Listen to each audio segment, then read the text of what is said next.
Human beings have always searched for meaning.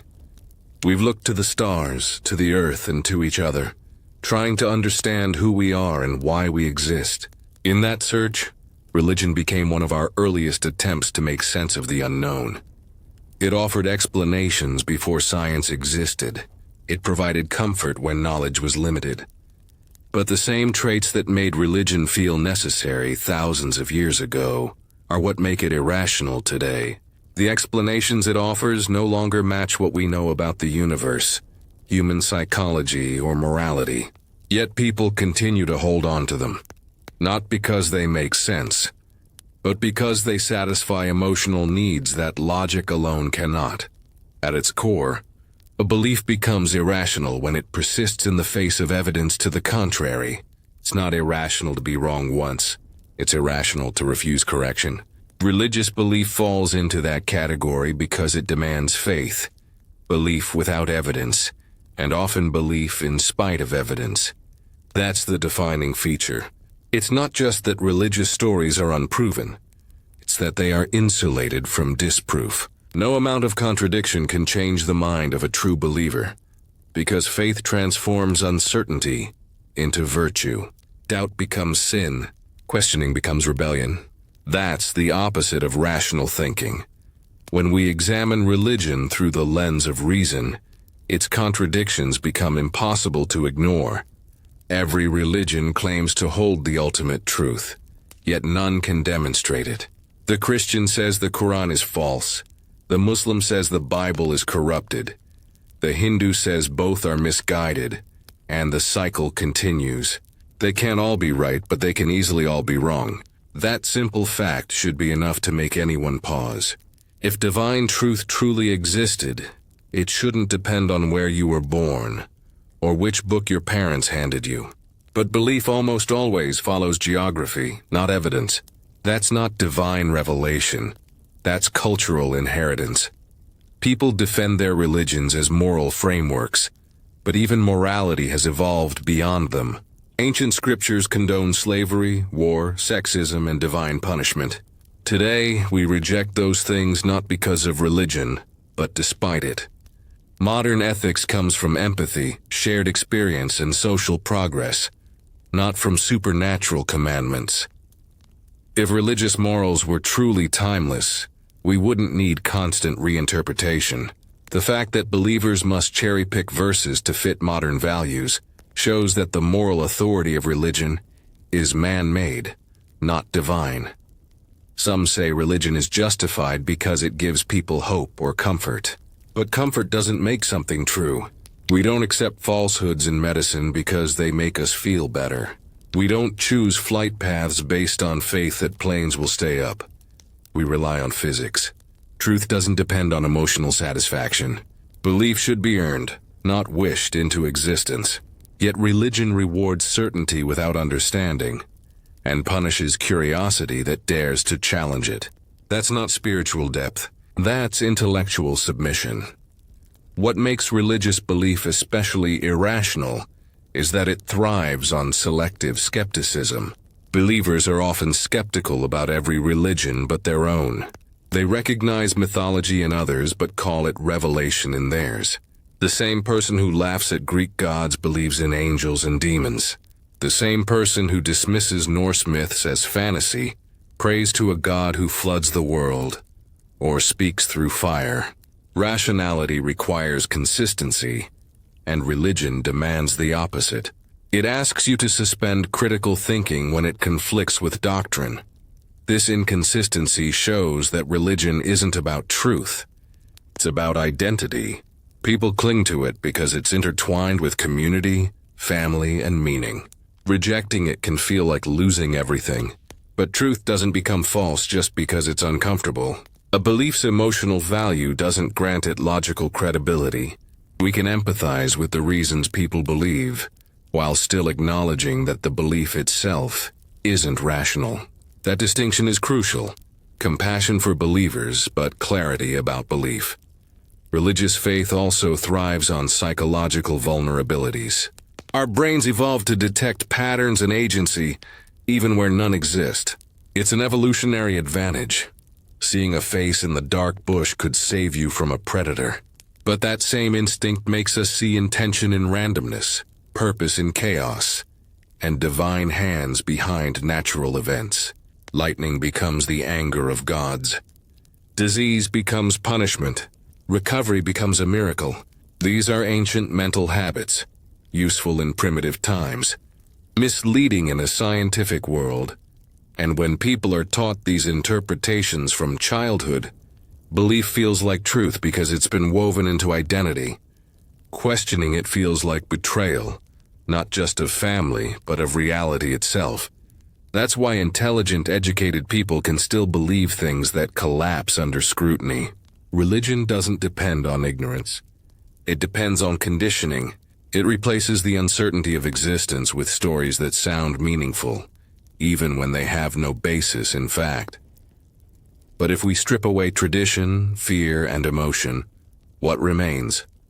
A collection of unverifiable claims about supernatural beings, eternal rewards, and cosmic justice, all invented by humans who didn't understand the world. The Earth wasn't created in 6 days. No one lived inside a whale. The universe doesn't care about what you eat, who you love, or which direction you face when you pray. Yet billions of people still organize their lives around these ideas. That persistence doesn't make religion true. It just proves how deeply human minds crave meaning, even at the cost of reason. Religious belief, then, is not just an outdated idea. It's a psychological habit that resists correction. It gives the illusion of certainty in a world that offers none. But truth doesn't fear doubt. Rational thought embraces uncertainty as a path to discovery. Religion shuts it down and calls it faith. And that is where reason ends and irrationality begins. The human mind is built to seek patterns and stories.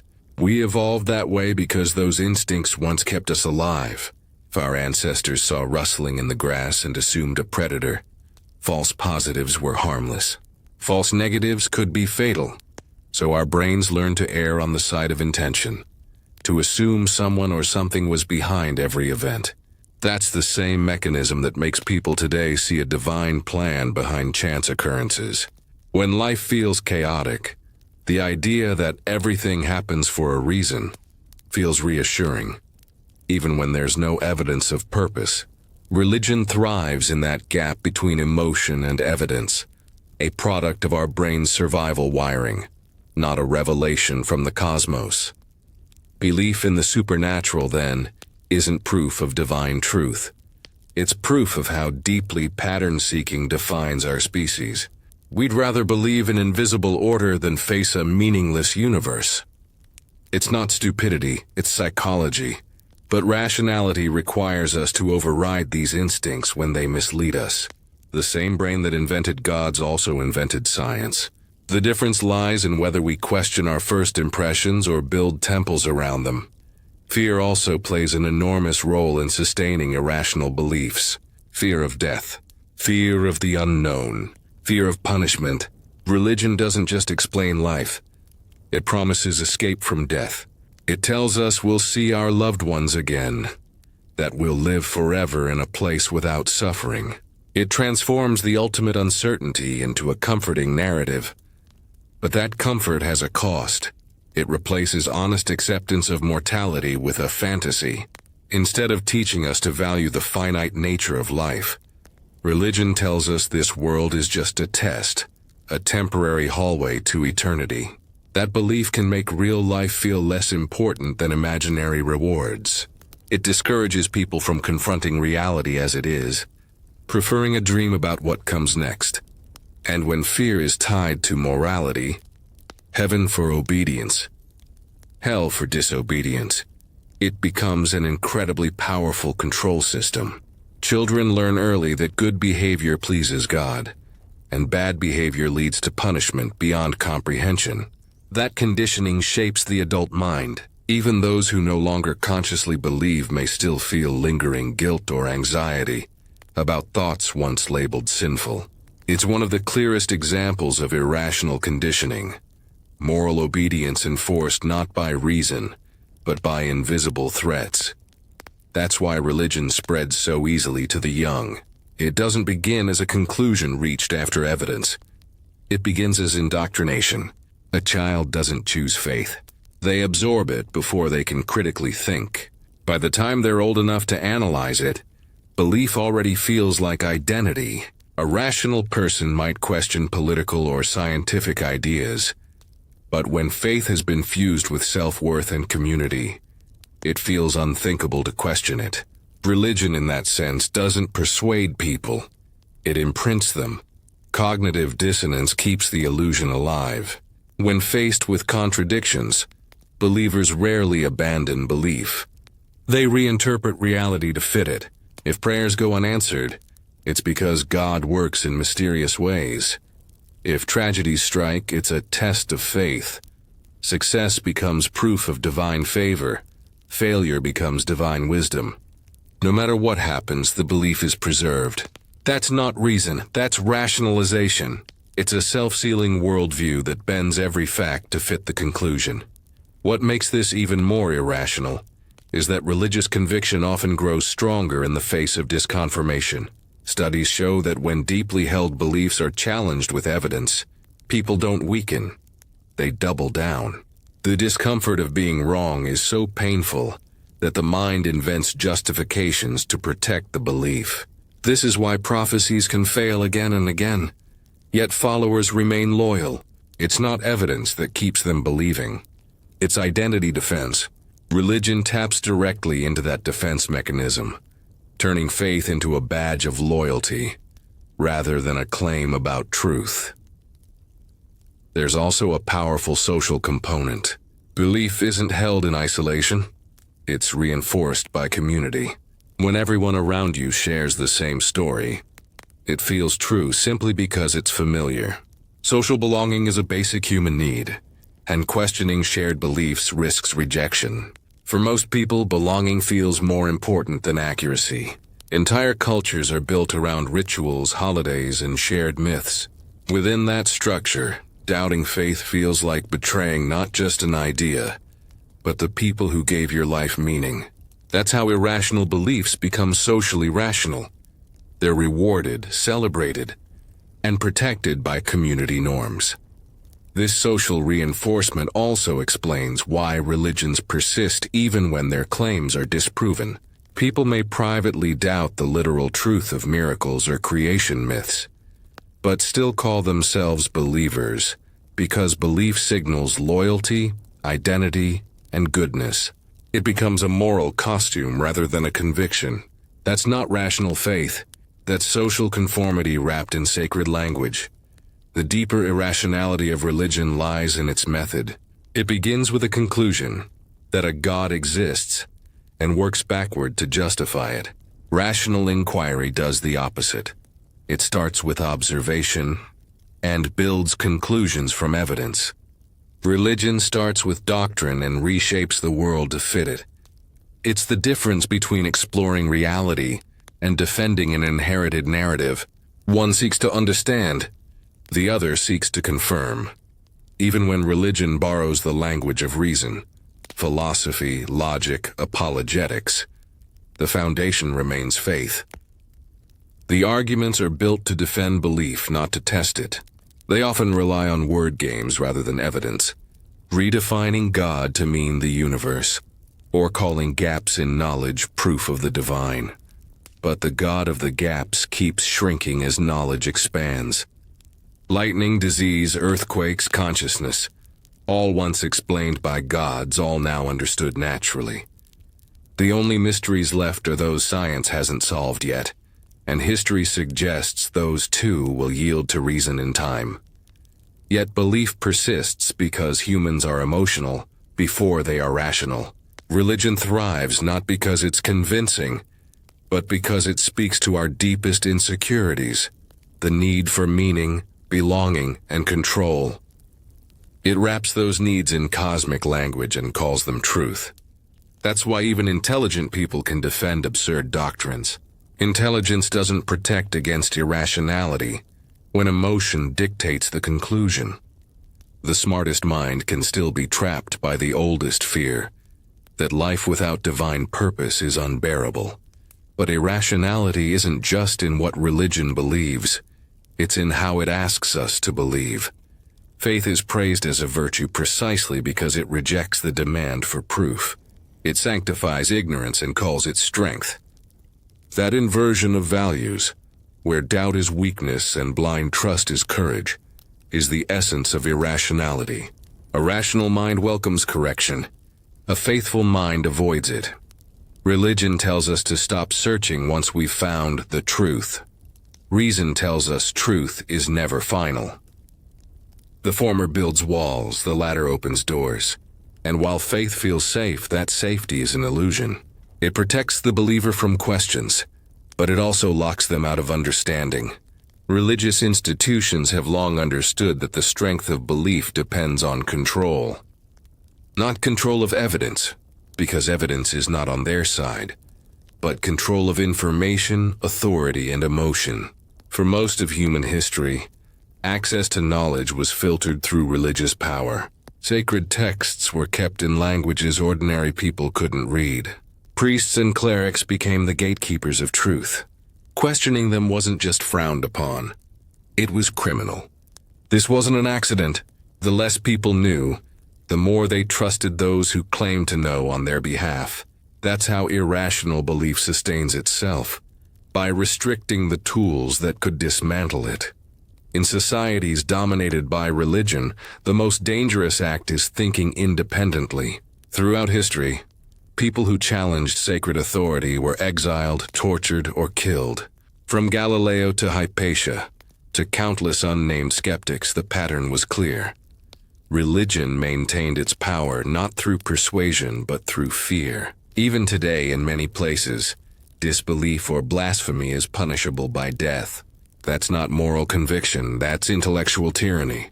When truth requires protection through censorship, it's no longer truth. It's control disguised as faith. Control also extends to the shaping of identity. Religious communities define who belongs and who doesn't, who is pure and who is lost.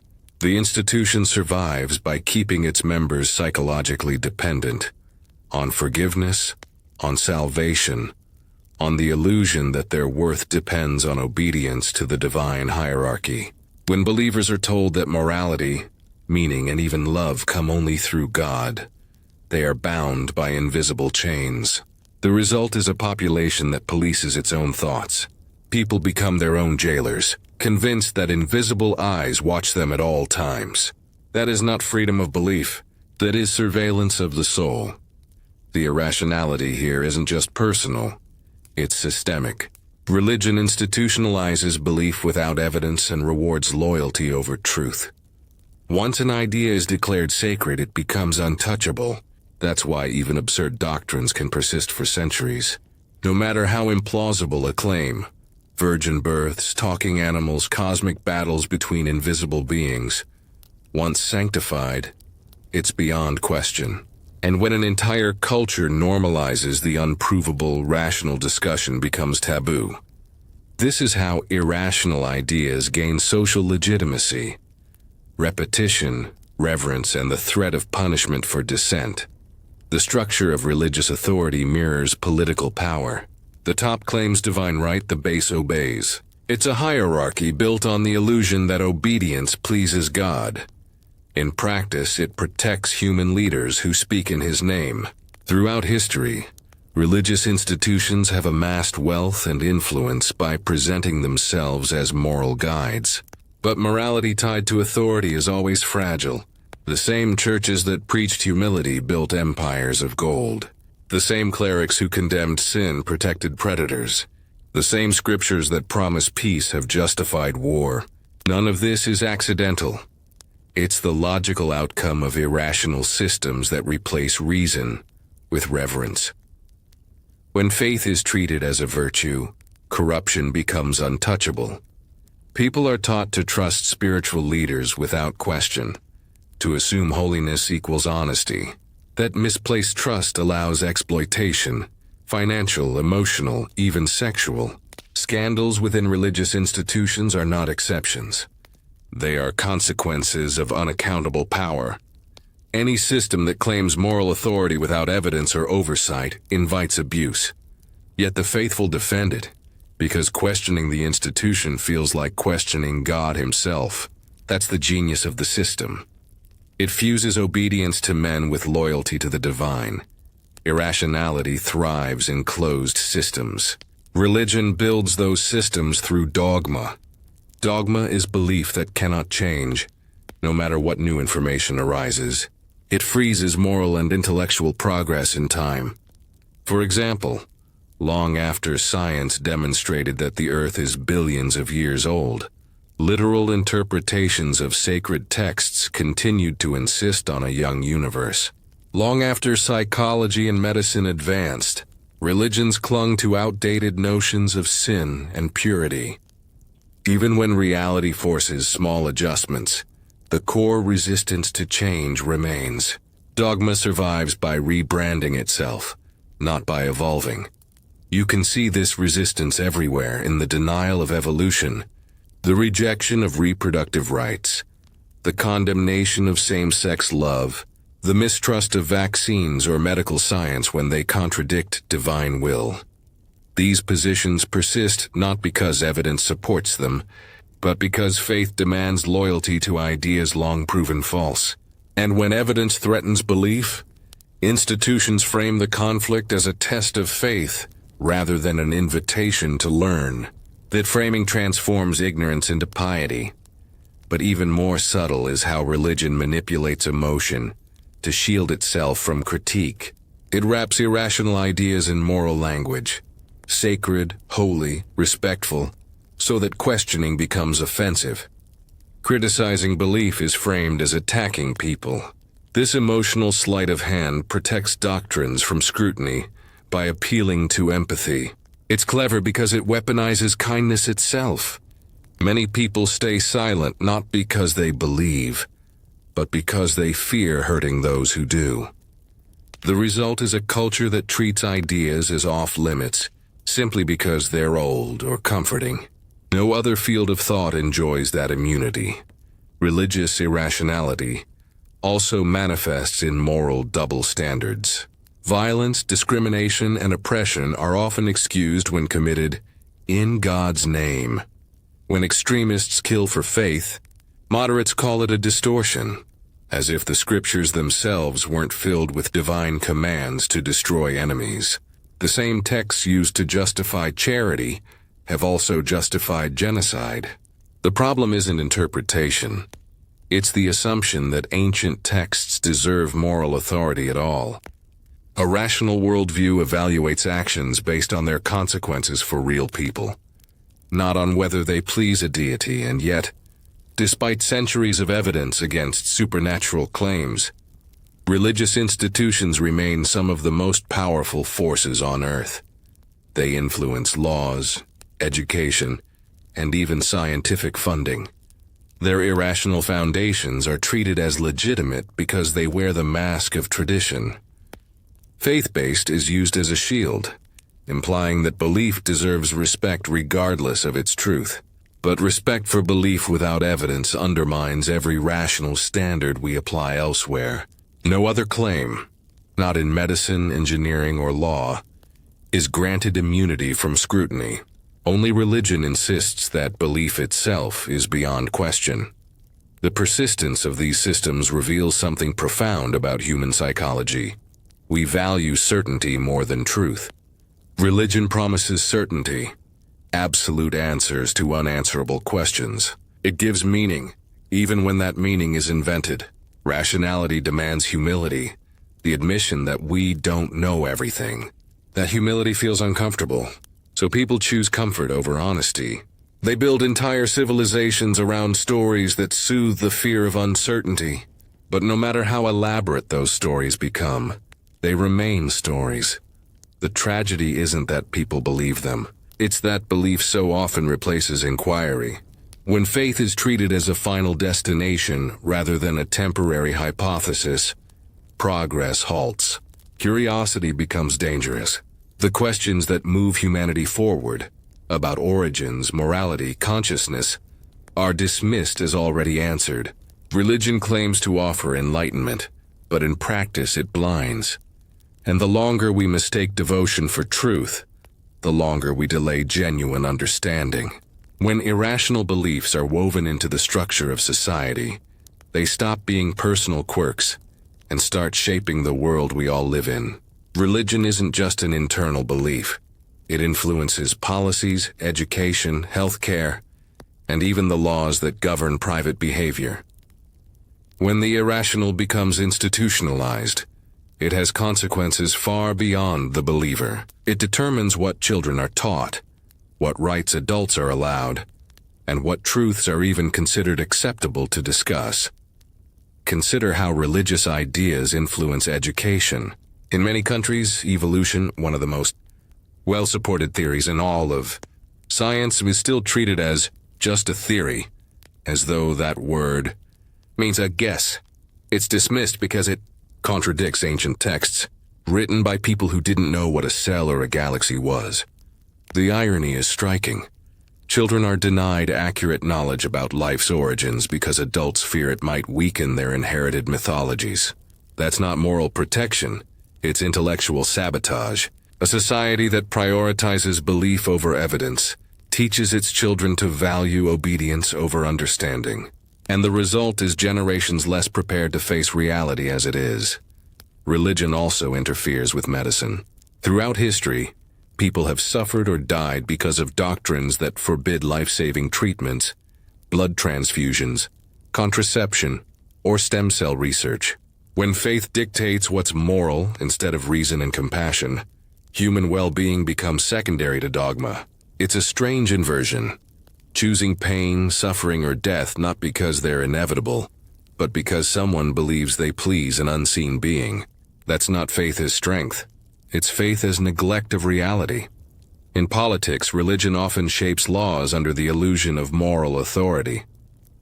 Leaders invoke God to justify war, discrimination, and oppression. Policies about who can marry, what women can do with their bodies, or which books can be taught in schools are still decided by ancient scriptures. These decisions aren't made because evidence supports them, but because belief demands them. And when challenged, defenders claim they're protecting tradition, as though the age of an idea makes it wise. The same reasoning once defended slavery and segregation. Time alone doesn't purify ignorance. Only reflection and evidence do. The irrationality of religious influence is particularly clear when comparing societies. Nations that are more secular, where reason, education, and evidence guide decision-making, consistently rank higher in life expectancy, literacy, equality, and happiness. Meanwhile, deeply religious nations often struggle with corruption, poverty, and repression. It's not coincidence. When people are taught to accept answers without question, they stop developing the skills needed for progress. Societies thrive not because they believe, but because they think. Some defenders of faith argue that religion gives people morality, that without divine rules, chaos would follow. But moral behavior doesn't depend on belief in gods. It depends on empathy and understanding of consequences. We know this because even animals display basic moral instincts: cooperation, fairness, compassion. These traits evolved long before religion. And when we look at human morality, we see that it changes with knowledge, not with prayer. The same texts once used to justify stoning and slavery are now reinterpreted to preach tolerance. The morality didn't come from the text. It came from us, improving beyond it. This reveals a crucial point. Morality grounded in religion is not morality at all. It's obedience. Acting kindly out of fear of hell or hope for heaven is not virtue. It's self-interest in disguise. True morality arises when we do good because we understand suffering, not because we expect reward.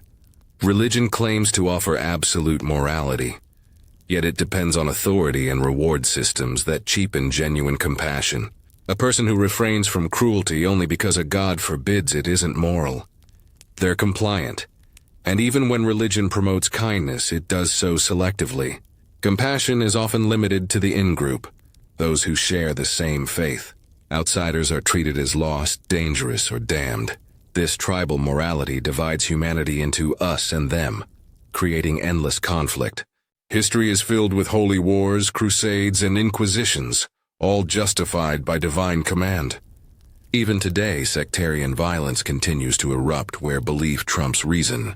When a worldview places absolute truth on one side and eternal punishment on the other, compromise becomes impossible. You can't reason with someone who believes disagreement is sin. That's the social cost of irrational belief. It sanctifies division. Instead of uniting humanity through shared evidence and empathy, it builds walls made of doctrine. And because those walls are said to be holy, tearing them down becomes heresy. That's why religious conflicts persist long after their political or territorial roots have faded. The idea of divine truth gives them eternal fuel. When people believe they act with divine approval, there is no limit to what they will justify. But irrationality doesn't always appear as violence. Sometimes it wears the mask of virtue. Religious charity often comes with strings attached: prayers, conversion efforts, moral lectures. It's kindness used as advertisement for belief. True altruism needs no scripture. It recognizes suffering and seeks to reduce it, not to score points in an afterlife. When you remove religion from morality, goodness remains. When you remove morality from religion, little is left. There's also a quieter harm in how religion distorts our understanding of reality. It teaches people to interpret random events as divine messages. A job promotion becomes a blessing. A tragedy becomes a test. Success validates faith. Failure demands more of it. This thinking replaces analysis with superstition. Instead of learning from cause and effect, people attribute everything to invisible will.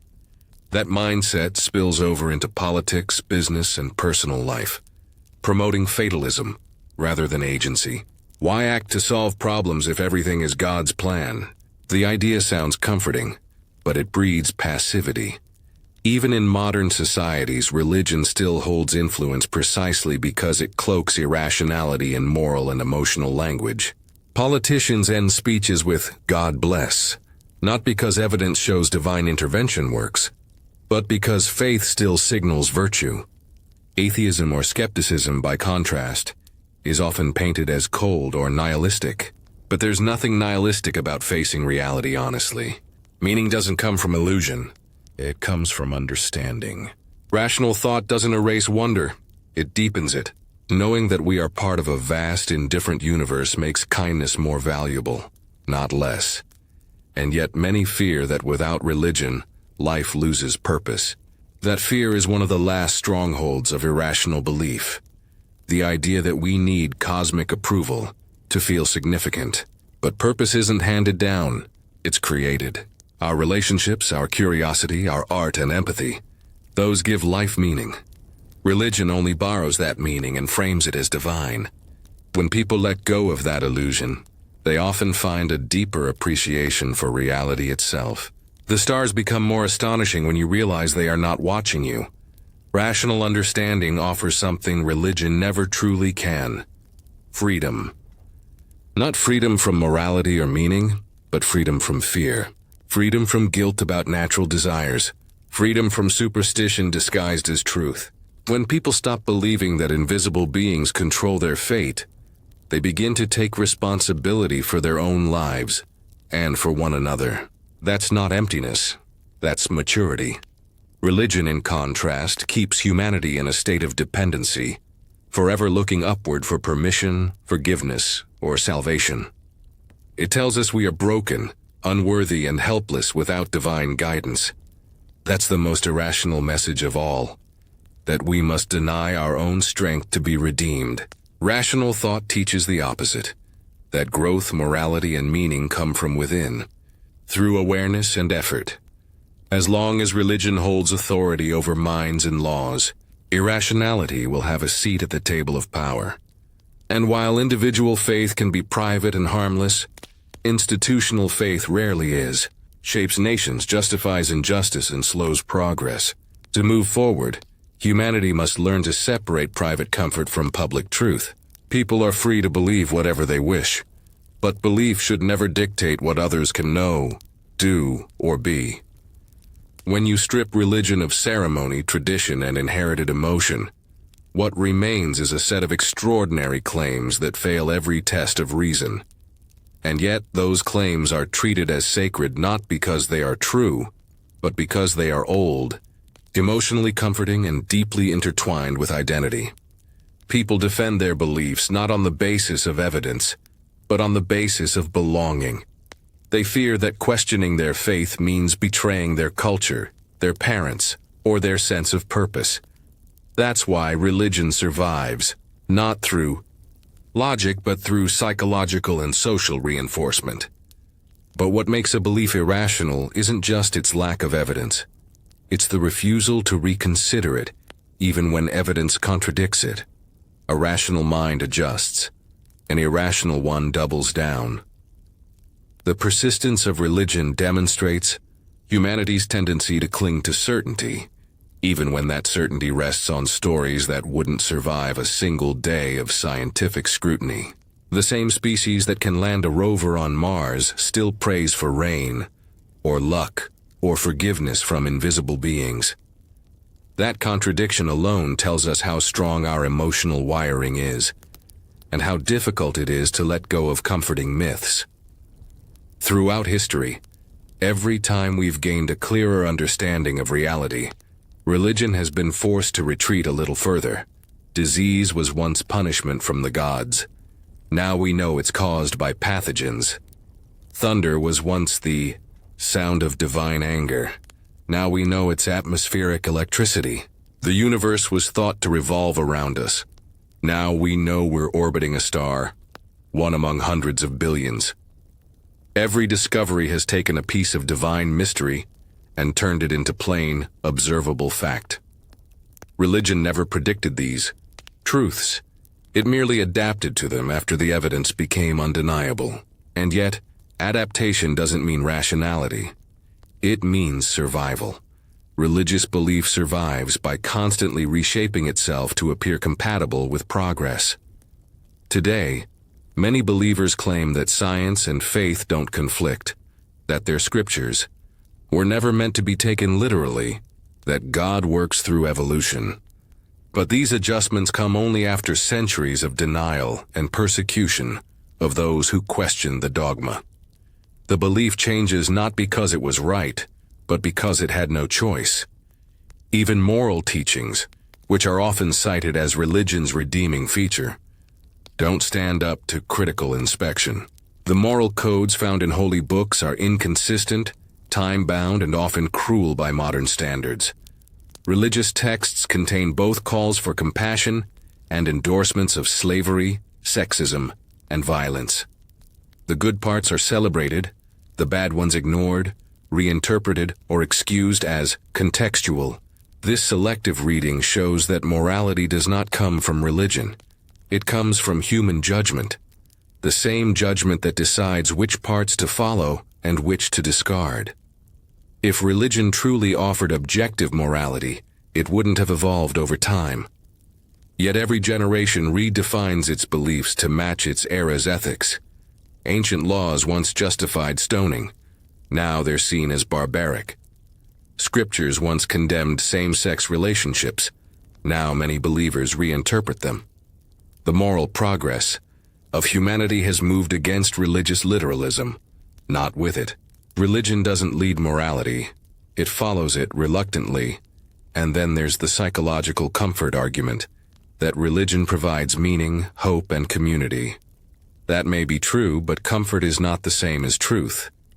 A belief can make you feel better and still be false. Humans crave meaning, and religion offers an easy answer to life's hardest questions. But ease should never be mistaken for accuracy.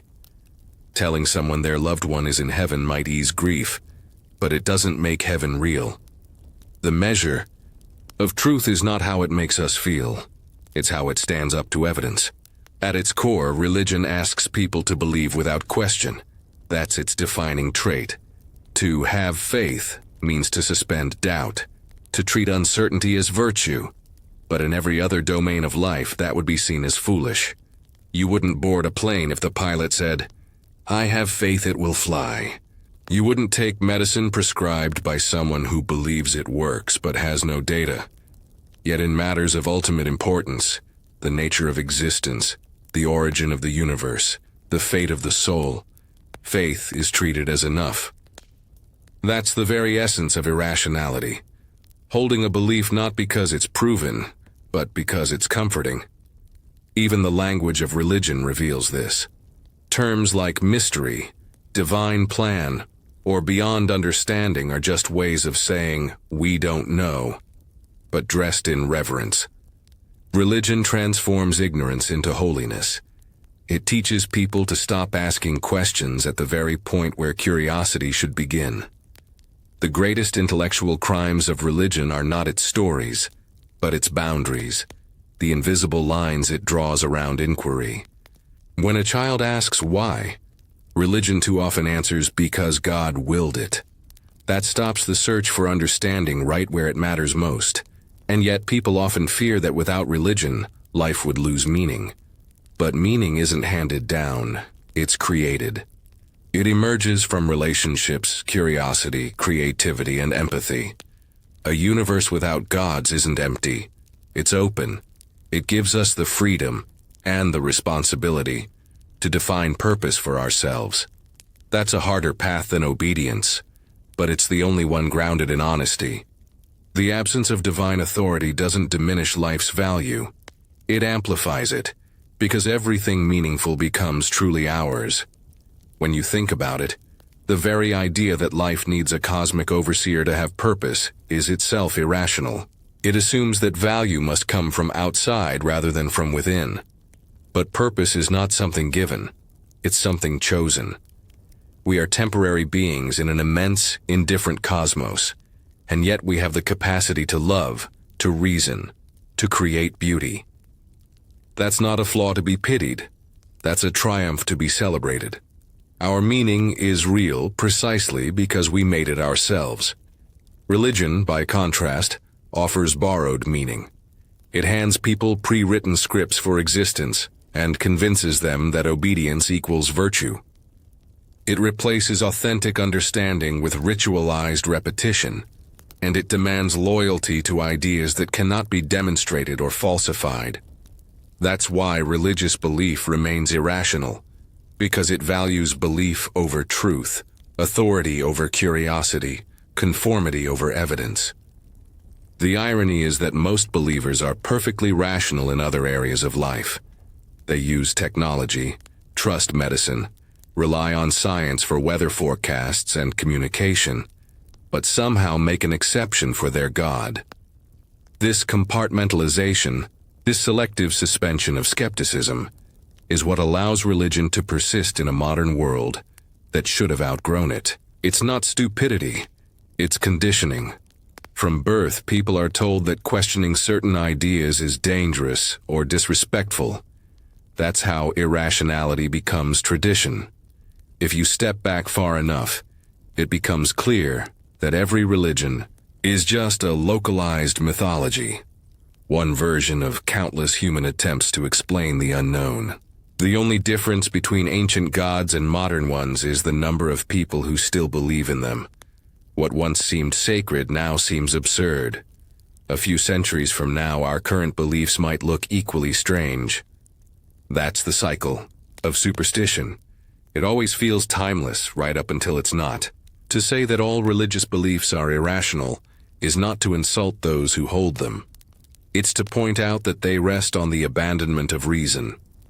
Irrationality doesn't mean stupidity or malice. It means accepting conclusions without adequate justification. Every person has the capacity to think critically. Religion simply discourages them from doing so in certain domains. And when those domains happen to include the biggest questions of existence, the consequences are profound. The hope is not to mock or destroy, but to awaken. Humanity's progress depends on our ability to face reality without illusions. The moment we stop needing invisible overseers to feel moral, purposeful, or secure, we'll have truly matured as a species. Rationality doesn't remove wonder, it deepens it. The universe is far more awe-inspiring when you see it for what it is, not for what ancient texts claimed it to be. In the end, reason asks for nothing blind, promises no paradise, and offers no cosmic reward, only understanding. And that is enough. Because truth, unlike faith, doesn't need protection. It invites scrutiny. It stands on its own. That's the difference between a belief that comforts and a belief that's real. Religion will always be irrational because it starts with answers and forbids questions. Rationality begins with questions and seeks answers. And that's the path that leads forward. When you remove the illusions, what's left isn't emptiness. It's freedom. A freedom that doesn't depend on invisible masters or ancient dogma. A freedom to build meaning, pursue truth, and shape morality based on reason and empathy, not fear. That freedom is the next step in human evolution. The move from believing to understanding. And that step begins with one simple realization. You don't need faith to live a meaningful life. You just need the courage to think.